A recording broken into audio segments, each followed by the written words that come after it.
Match reaction, Arsenal 2, Manchester United 0. Your reaction to that game? Never going to win that game if you don't get in the box, don't create chances. Listen, once that goal went in, that was it. United's passing went to pot, undo everything. Well, it undone everything of the good work in that first half because they worked hard in that first half. They stopped Arsenal playing. They were well drilled, compact, but it's a weak goal to give away. Yeah, I felt like we really frustrated Arsenal in that first half. And was you expecting more of the same into the second half? Where is it really? It opened up from minute one.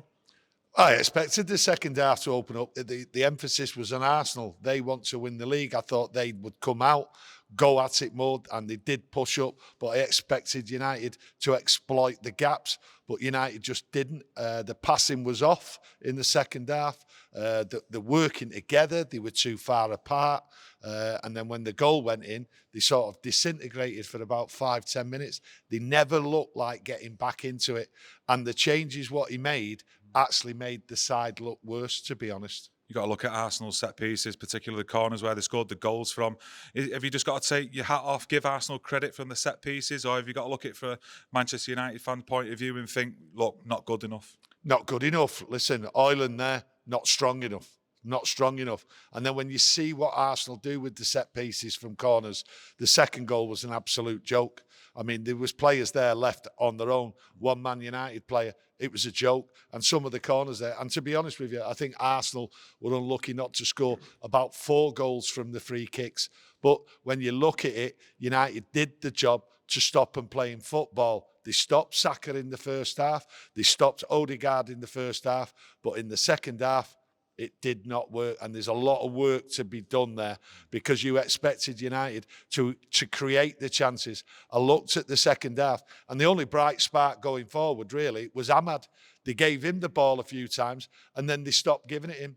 United turned from the working together, being compact with the passing, to giving long balls and all that, wasting it. And it was like a panic to try and get back in the game. And it just gave Arsenal the ball. I thought the second half, the tactics, the way they went at it, I don't think some of them players were up for it, especially some of them forwards. I thought United were very disciplined in the shape, though, particularly in the first half. But you could see frustration from Amorim, especially in the attacking areas, when we were losing the ball too cheaply as well. Players not being brave enough on the ball, wanting to take the fullbacks on, etc. Yeah, at times there, you look not just in the second half, you look at the first half, going up top where you had Garnacho wasn't brave enough. And that went right through the team going forward. They weren't brave enough. You look at the one opportunity we had, it was from a free kick, and De Ligt, the header, very unlucky. But United just weren't brave enough. And I think Ruben Amorim expected United to be brave, to get the opportunity, to go at him, get behind him, and they failed to do that. Like I say, Ahmad was the only bright spark. He got the ball, he went round him and that. And then for some reason, the rest of the team forgot that Ahmad was there because he was creating. What did you think of his starting 11? Few changes, seen the likes of Malacia start, which was unexpected amongst Man United fans, seeing Harry Maguire as well. And his substitutions in that second half, right substitutions? No, I don't think they were the right substitutions. I think when you look at Harry Maguire, for instance, Harry Maguire had an exceptional game for Harry Maguire. I think a lot of people out there will be very surprised at his performance, and I'm surprised. I thought he played well. I thought he played well alongside Mazraoui and De Ligt, and I thought De Ligt put in a solid performance. But I think when Harry Maguire came off, I think some of that calmness actually went. And that was a surprise. But also I'm glad for Harry Maguire because he put in a solid performance. I look at Ugarte. Ugarte was getting around the pitch silently, doing his job and everything. But when the changes were made, United become undone. I look at Rashford there. He come on as an impact substitute. All he did was impact them. He gave the ball, tried to do a flick, no confidence there, and gave a corner. He looks absolutely ridiculous, and they scored from it, but that was bad marking as well. Do you know what I mean? I'm not blaming Rashford. He just didn't do anything at all. And Xerxes never kept the ball at his feet, couldn't run. He kept looking at other United players like to say, well, what do we do now? It just went to pot in the second half as a unit, as compact. And he will be very disappointed at that, Ruben Amorim, as I am. Yeah, we did say earlier on today that you'd have took a point now when we've done a video this afternoon, and there was reasons why you actually said that, because this is a work in progress, this team, and Manchester United fans are realistic, most of them who come on our channel, accepting the fact that Ruben Amorim needs time to turn this squad around. Yeah, he needs time to turn it around, and it was tough going to the Emirates. Listen, not many teams go to the Emirates, especially in that first half, and frustrate them like they did. And it's going to take time. You can see the play, you can see the style, you can see what they were doing. They're well drilled. There is no two ways about it. That was the most well drilled Man United first half I've seen playing away from home. I thought they did excellent. They stopped Arsenal playing football. Now that is a hard thing to do.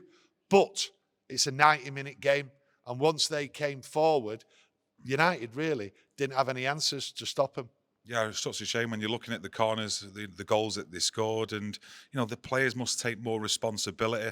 Amorim on the training pitch before the game can do as many recycles and as much training before it to prepare the players, but they've got to take responsibility themselves and defend it much, much better, surely. Yeah, look, the defending from corners was ropey right the way through the game, and it just looks, especially in that first half, that was the only way Arsenal were going to get through. We know how good they are at corners, but I just look at it and I think to myself, overall, throughout the 90 minutes, I thought United could have been braver, and that was disappointing. To have no corners, I mean, that just tells you United weren't brave. The amount of times they were in Arsenal's box with possession, less than a handful, I think it was, that just shows you the quality wasn't there up front, and that the forwards, what did come on, didn't make an impact at all. And that will be worrying going forward. I don't know how he tweaks that. He will look at it and he will be disappointed. But Ruben Amorim, listen, I've got all the confidence in him, and I think everybody out there has got the confidence in him. It's a work in progress.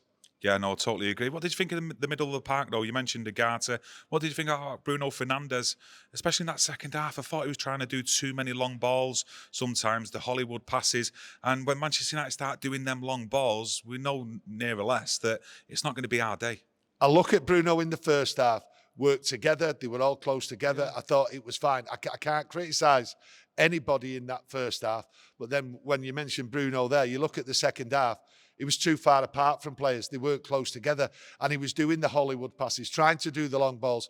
And he was drifting him. And it was creating nothing. And I seen Ruben Amorim on the sideline, just knelt down with his hands on his head. And I don't blame him, because I was.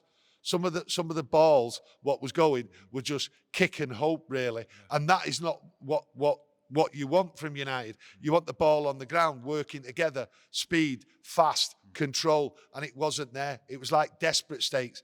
It reminded me at stages the way they were giving these long balls. Rashford was doing it. There was other players doing it. Bruno weren't alone. It just reminded me of what we've seen previously, months ago, last year, when things weren't going right. It was desperate stakes, and that gets you absolutely nowhere, because them long balls were going to nobody anyway. They were either going too short, balls drifting in the air, or they were going out wide. Poor really, and poor. I look at it and I say to myself, that was poor team football in the second half. And I was shocked, really, when you see how good it was in the first half, because they went there, they done the job, they stopped Arsenal playing, they frustrated him, and then what you was hoping for is to go out there and kick on and then take them chances and be braver. And to be honest, United weren't braver. No, they weren't brave today. The amount of touches in the opposition's box tells you a story. No corners at all. And nothing of note, really, to remember on goal-scoring opportunities, apart from that effort from De Ligt from a set-piece later in the second half. Not good enough, and I'm sure Amorim will be telling the players that after the game. Let us know your thoughts and opinions on the match in the comment section below. We've smashed through that 80,000 subscribers mark. Much appreciated. A big thank you to everyone out there who spreads the word. Don't forget to smash a like on today's video as well. It's much appreciated. We'll see you tomorrow. Thank you. Thank you.